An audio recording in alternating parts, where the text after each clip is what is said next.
It's sunny here. I don't know what the weather is where you are, but regardless, we'll still go ahead. Today, we have with us Mr. and Mrs. Awadzis. Before we go to them, prompt your friends, let them know it's time to, put everything aside, whether it's work, whether it's fun, put everything aside, come over here and listen to some good marital wisdom. And so if you've not yet liked our page, if you've not yet subscribed to our channel, really, I don't know what the problem is. I can't tell. So go ahead, do that. I forgive you for today.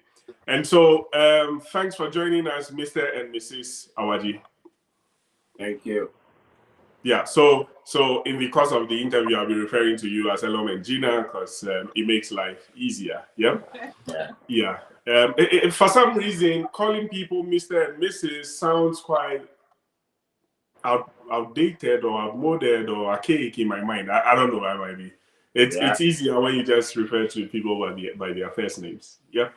Anyway, so thanks so much for joining us. And today we're here to learn. We're here to go into your world and understand how you guys manage to live your married life and add all other things to it and still make it to work. And so without wasting much time, I'll jump straight to Gina. Gina, I know.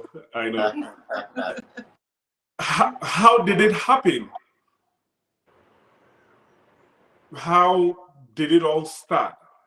So one day you were there, you didn't know Elom, and all of a sudden something happened, and now you are Mrs. Awadzis. Walk us through the journey. Okay, so I quite remember I was in my first year in school. Okay. And when I was going to school, my mom gave me a phone. So apparently, Elon was friends with my sister. So he was trying to get to my sister, but he didn't know the phone wasn't for my sister. It was mine. So he called and he wanted to talk to my sister. But I gave him a nice reception. Then he kept calling to check up on me. So we had to So we met finally after my WASI. That was after 3 years. Okay. That is when we finally met. But before then, we were just saying hello, hi on phone. Because I had a strict dad who wouldn't allow any boy in his house. So after finishing WASI, I made him come over. Then we became friends. And the connection really picked up. Then after 5 years of friendship. Okay. Yeah, after 10 years of friendship. 10 years of friendship. Yeah. Yes, we got married. Okay. And 7 years into marriage. So we've known each other for 17 years. Wow. That's almost half of your lives. Half of my Wow. So quick one. Okay. Now I'll go to Elom. What were you calling her sister for?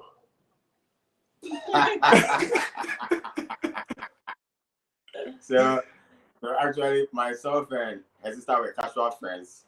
So I met her to another friend, and we exchanged contacts. That was just after secondary school. So occasionally, I'll just call her and check up on her and see how she was doing. But on this fateful day when I called, it landed on the actual owner of the phone. And the conversation was good. The bonding was fine, and I think eventually I forgot about her sister, and my focus was solely on her. Wow. So that's how it turned out. Right. So Gina, I'll come back to you. At what point? So yes, someone mistakenly called you. You were very nice, and you, struck a very cordial relationship with the person. Friendship with the person. At what point did you have a hint that this might go beyond a phone conversation to something else?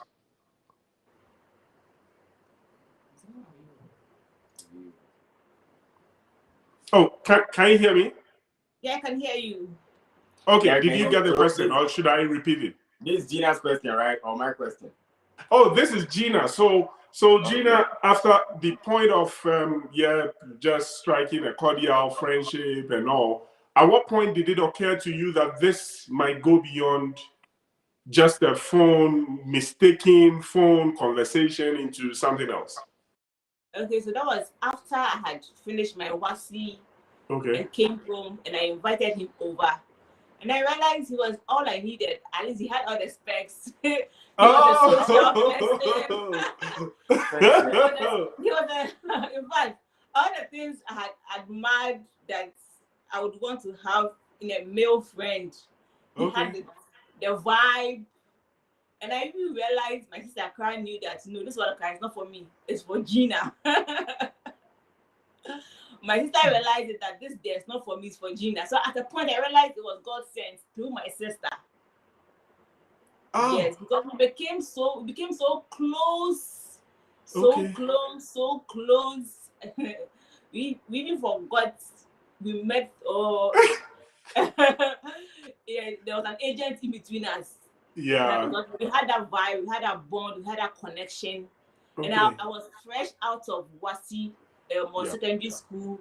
So I realized, wow, it's good to have a good male friend if it's just one, so we could grow than always, going out with friends. So I was like, it was just natural.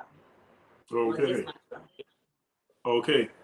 So Emmanuel says that nice one there. 10 years of friendship. Yeah, that's a huge one. Then Aurelia says that Gina looking gorgeous. Yeah, right. Oh, okay. So walk us through year one, and I'm asking specifically about year one of marriage. How was it? This would be my question, right? Or yeah, right. Yeah, any of you could. Okay, have all a right. go. So let me take this one. Yeah. So in year one, that was like the open door to a different relationship, because being friends for 10 years, now married, we are now adapting to the dynamics of marriage, trying to understand each other better, trying to cohabit together. Because that was the first time we're sharing an equal space beyond 24 hours.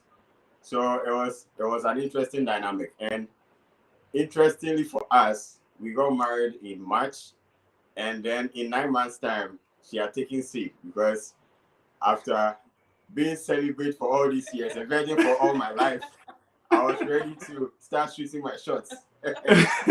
So I think it was a quick one. So she got pregnant in the same year, to the latter part of the year in 2016. So that changed the dynamics a bit, because I was looking at having maybe 1 or 2 years to have some time to ourselves, maybe see some other places, catch up together on good times and the rest. But I still appreciate that it turned out that way, because that was God's beautiful plan, and we are still grateful it turned out that way. So it was an interesting 1 year knowing each other and then building on that foundation together. So it has been the basis for where we are today. Okay, very good one. Now you mentioned the fact that right after 9 months, I mean, baby number one came. But let me find out, because usually when children come into the equation, everything changes. Was there any form of shock on your side how all of a sudden Gina had focused all attention on baby instead of you? How did you handle that? Well, so for us, there wasn't much of an attention deficit, because it was more of a collaborative effort toward parenting. So we were both looking forward to the excitement of having a newborn in. And at the time, my mom was still alive as well. So we had some support from her as well. And everyone was excited to receive a new addition to the family. So both of us were focused at making sure that we can start off right for the baby and lay a good foundation for him. So we're putting our efforts together to make sure that everything went on well. So I didn't really suffer much of an attention deficit when the baby came in, but it was quite balanced. Yeah. Okay. And Gina, would you say that because Ellen mentioned something about the fact that you were expecting that a year or two you would, I mean, at least enjoy life before a third human joins in. But would you say that at the point the baby came, you were fully prepared psychologically, emotionally, and all that for a baby? Honestly, no. I was even surprised and shocked when I went to the hospital and I was told I was pregnant, because Okay. in my mind I was like, oh, it's not anytime soon. Yeah. Yes, because we got married in March and Yeah. we had all taken leave. I think the whole of March Okay. we had taken leave. We're just roaming from Greater Accra, Eastern region. So wanted to Right. experience the life after honeymoon, Okay. how it felt after 6 months, 1 year. But no, after March, April, then we saw the signs of pregnancy and we were like, ooh. Yes, it wasn't easy with the pregnancy journey, but it was worth it because we had Mm. people supporting us. We had parents, my mom, Elam's mom, his siblings. In fact, everyone was happy for the new addition. So that was also a completely different experience and a nice one. Yes. Oh, okay. That's good to know. Now, so I mean, for those of you who know Elom and Gina, you know they have a business they run as well, and so I'll delve into that. How does it work having a spouse, going beyond just running a home, running a family, and running a business? What extra does it bring? What do you need extra collaborative effort to make that work, or is the love from the home enough to run a business? That's a good one. That's a good one. So I think I've always held on to the assertion that any entrepreneur with a family is doing the highest of multitasking, because you need to juggle a lot of things together and make sure that you are keeping your family afloat, and then your business is also running sustainably. So for both of us, I think the most important decision we took was that we were going to take ownership of the business as a team and make sure that we work together to drive this business to where it needs to go to. So both of us were ready to compromise at any point in time that is required to hold the fort for the other. So there may be days where I need to be in my IT job serving my clients, but then there may be a meeting for Kubehene and my schedule may not allow me to step in. So she will quickly suit up and then stand in step for me. And if there's production to be done, if we need to oversee some operations in the business and I'm not available, she steps in quickly to hold the fort, and I do same. So juggling that together with family and children is a quite heinous task.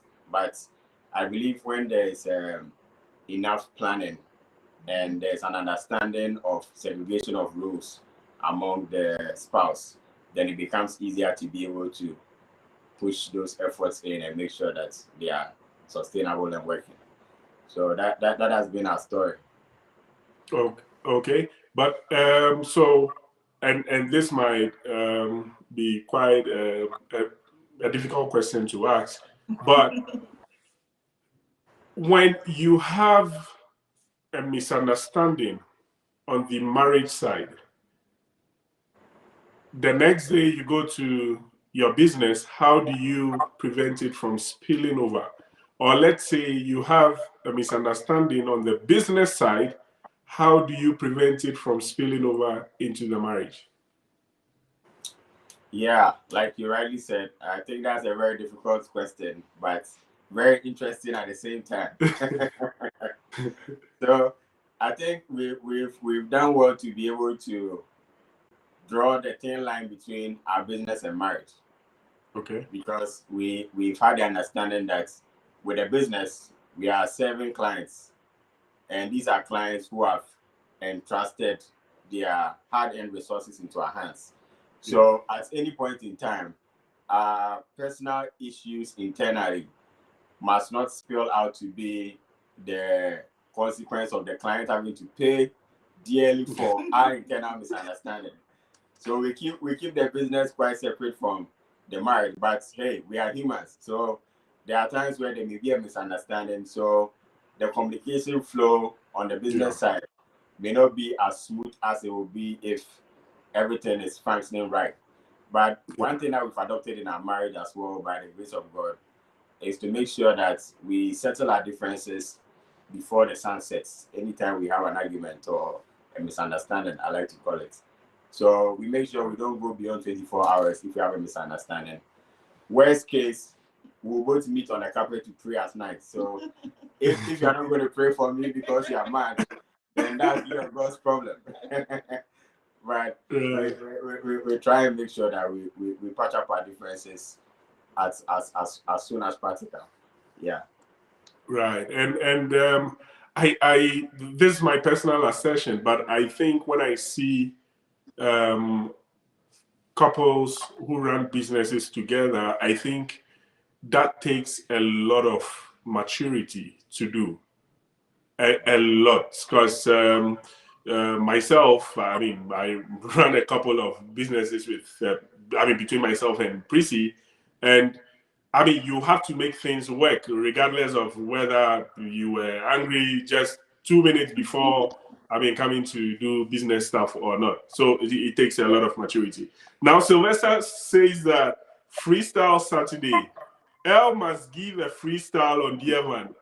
L, do you agree to that? Are you going to give us a freestyle before we close? Well, we'll see about that. Okay, that's good. Yeah, so Sylvester, L has promised to give us a freestyle. That's what I take it to be. Okay, so coming to, again, marriage itself. What would you say has been a very surprising moment for you? I mean, something you did not expect, or something that came as a shock, to you. And Gina, I'll start from you. Because usually, before people get married, it's all about Cinderella and Snow White and all the fairy tales, and they live happily ever after. But practically, it is not so. What was that moment for you, Gina?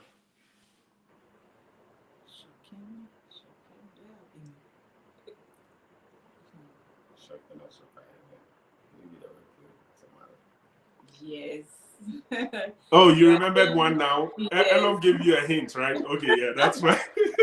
Yes, so the workload as a mom, as a wife, as someone running a business, or co-running or co-funding a business with Elon, it was really tedious. It was. It took a lot of brainstorming, in fact, praying, because in the initial stages, it wasn't easy. There were days I wanted to give up.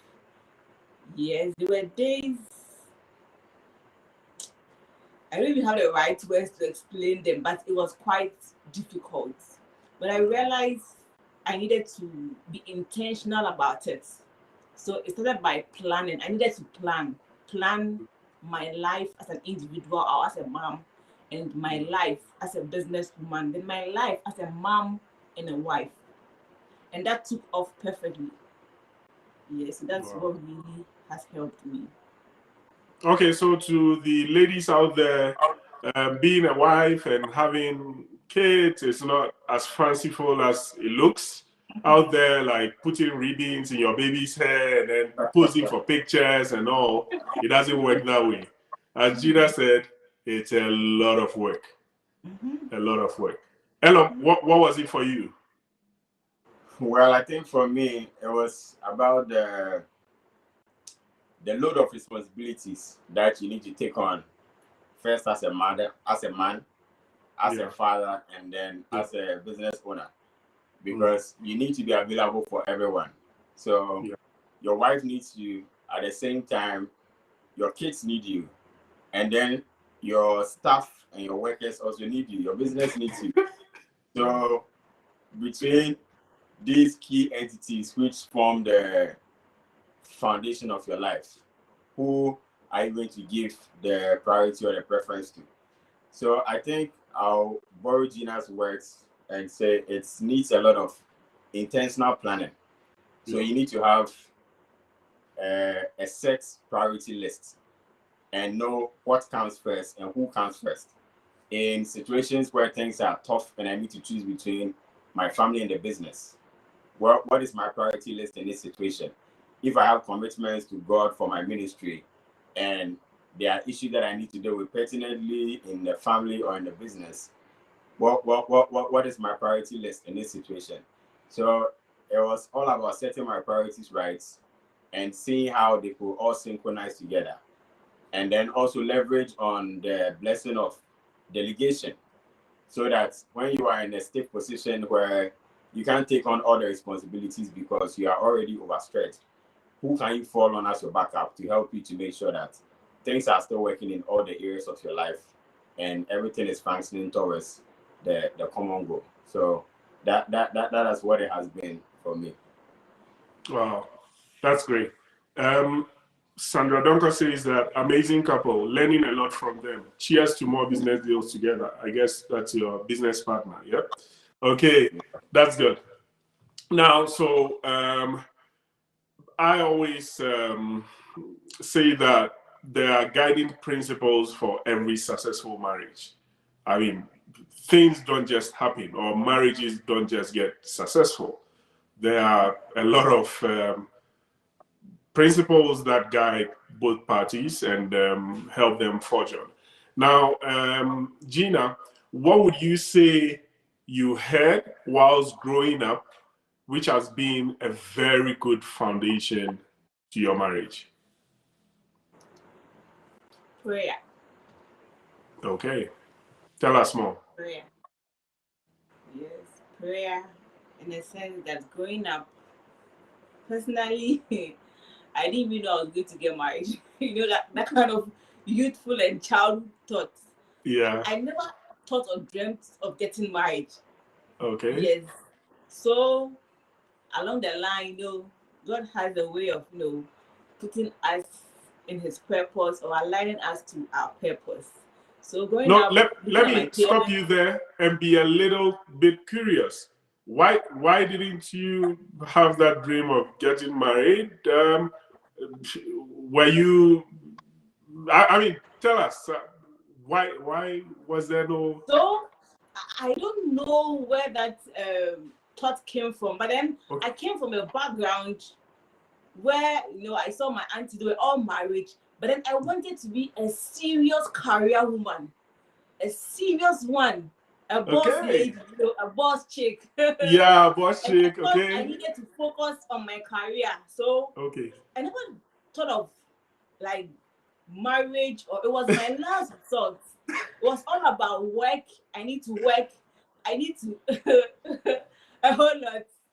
But I realized as we grow up, God will always align us to our purpose on earth. So that thing I didn't have any I didn't hear of any negative thing about marriage, no. Okay. But that was me. I realized I wanted to get to the highest level of my career, the highest level, and I needed to focus. Okay. So that really helped me even in my youthful life, not be wasting time on friendships and this boyfriend girlfriend thing. Yes, so that was my focus. Okay. Yes. I'm sure you didn't think about marriage till Elon came in the picture and you said, "What have I been thinking all this while?" There was a reset. Right, exactly. Exactly. So when we're friends and I didn't even know how we even hit 10 years of friendship. Mm-hmm. It was we're so cool. The vibe was there. So all we realized was 10 years. Then Eno was like, now we need to get married. I was like, oh no, I gave him excuses. Let me finish my national service. Let me get work to do. He said, okay, still I'm going to wait. God be so good after service. Even before service, I was retained. So I was like, okay, I'm ready soon. Yeah. Yes. But funny enough, I'm now on the marriage train, but the career I need there. I said, yeah, it's somewhere. I stand by. Yeah. Different alive and different purpose, cry. But I believe, yes, they are all in God's plan for our life. So, wow. So, Fifi says that I agree with you, Gina. The prayer. Yeah. Okay. So, Elam, what about you? What did you hear growing up, or what has really kept you, in this marriage journey? Yeah, so for me, my model for marriage was my parents. So my dad and my mom were my models for marriage. And in their marriage, I realized there was a strong foundation, which was Christ. And then on top of that, there was a strong bond of relationship, friendship, and then there was very cordial communication. So leveraging on this in my marriage, it has really helped me a lot, because marriages that are built on friendship and trust, they tend to be able to weather the storms when things get a little murky along the way. And when there's always an open door of communication, where you are not trying to keep things secret, our marriage is like an open book, because she knows everything that is in my bank account. It makes it easier for her to make more financial demands. But at the same time, it gives me a lot of peace of mind, because I can entrust everything into her care. I know everything that is going on in her life. She knows everything that's going on in my life. So there is no room to keep anything hidden. And I think if you build your marriage in that way, it makes it difficult for the enemy to get a foothold, because there is nothing that he can leverage on to create distraction, deceit, or division, because everything is already in the open. There's nothing that you tell Gina about myself that she doesn't already know. Right. Or there's nothing that you tell me about Gina that I don't already know. Yeah. So that has really helped us to build a solid marriage, and we are grateful to God for that. And that's a very, very key point you made there about the openness, because you see, on the flip side, if your wife knows what is in your account, then obviously she will not come to make demands that your account cannot handle, right? So otherwise she'll be thinking, oh, maybe you have millions in there, meanwhile it's just 100 Ghana cedis. So then she would tailor her expectations as well. Okay. Yeah. Now Sandra Donka says that very true. She was very serious, always in class, targeting high grades and all. Oh no.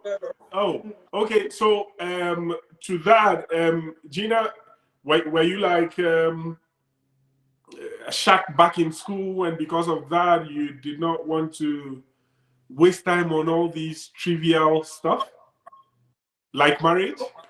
No, I wasn't a shack, but then I realized I wanted to be focused in life. Oh, okay. And back in school, in secondary school, in uni, I saw that life of boyfriend, girlfriend, and I realized, no, as we age, that is not the only thing that we'll find ourselves into. I need to be focused. And when it comes to education, you need to be focused. Yeah. You need much attention. So I told my parents that I'm not going to let them down. As I was young, I always told them I wanted to be a professional human resource manager to the highest level. Yes. So they said I can do it, and I said yes.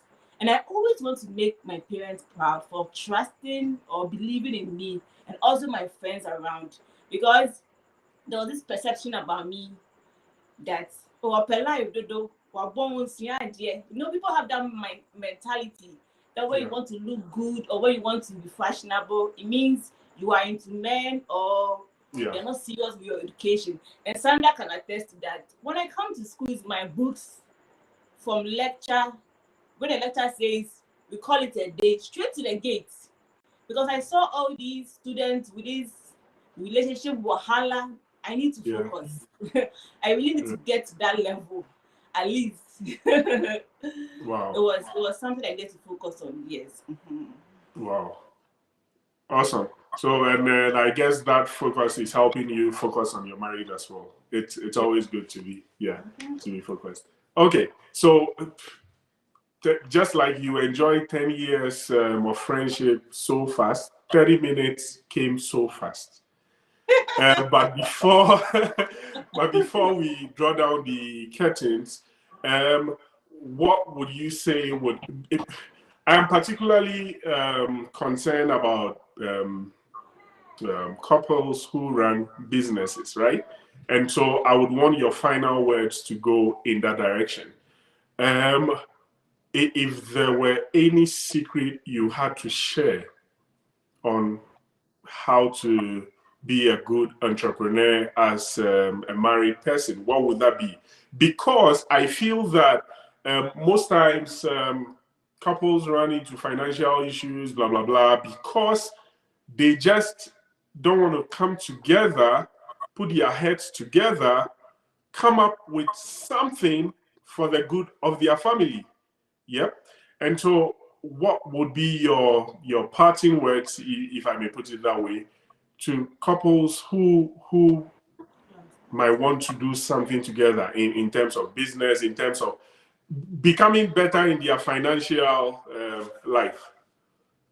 Yeah, so I would say for couples who are running a business together or planning to build a business together, first point is the best decision to decide to build a business with your spouse, because you already have a mutual relationship and an understanding of what your financial goals are and what you are focused on achieving. So building a business together with your spouse, you need to first be on the same page with a vision. So for a business like Kubehene, I am the vision bearer.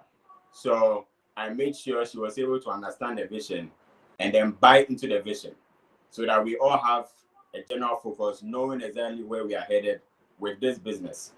She has another business that she runs on her own, and I share in the same vision, understanding and knowing which direction she wants to go into.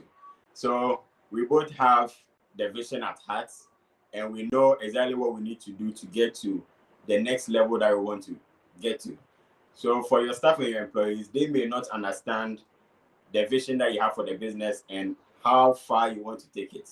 But if you as a couple know the vision and understand the vision, then every day you're able to make sure that you are putting in the right checks and balances to make sure that you are both accountable to one another and the business is on the path that you have set for it to go on.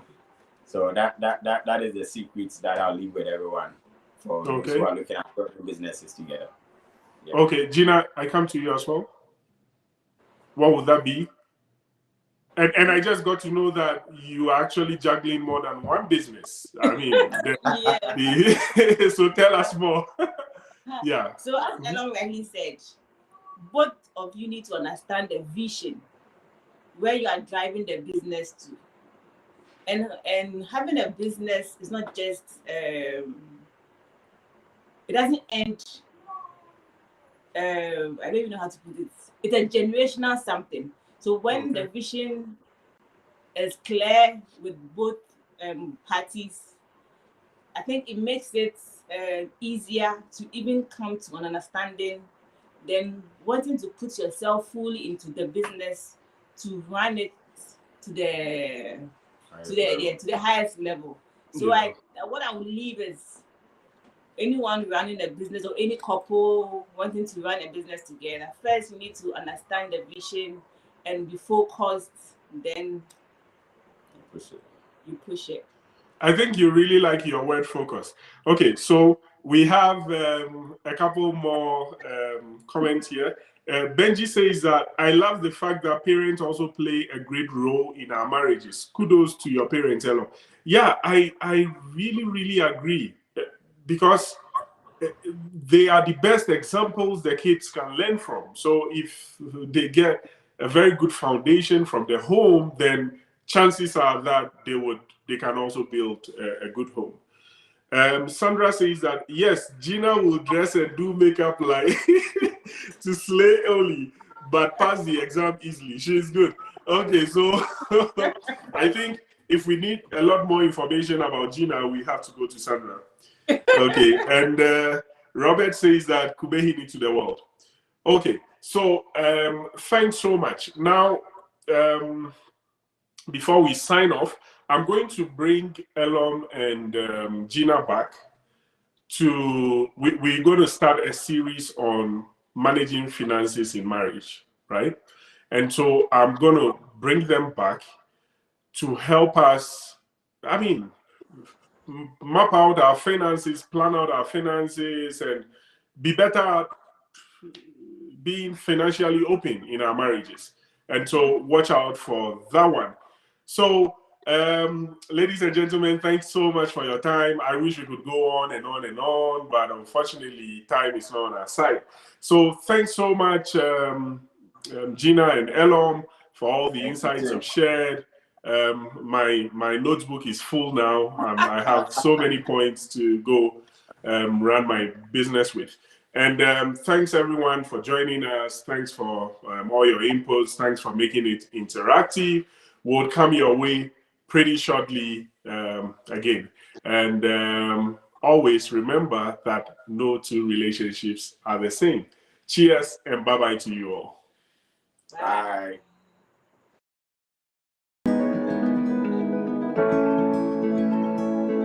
So you really, really need to come to the point where you know yourself before you undertake that journey. Because in marriage, you have two people with different backgrounds who are trying to figure out life, coming together to make something work. And so if they constantly get surprised about themselves, then think about it. I mean, so you do things and you go like, I'm even surprised I did this. Then you're not yet ready for it. You should really get to a point where you are self-aware and know what triggers you, your trigger points, know what how you react to different situations, and then you can better control your response.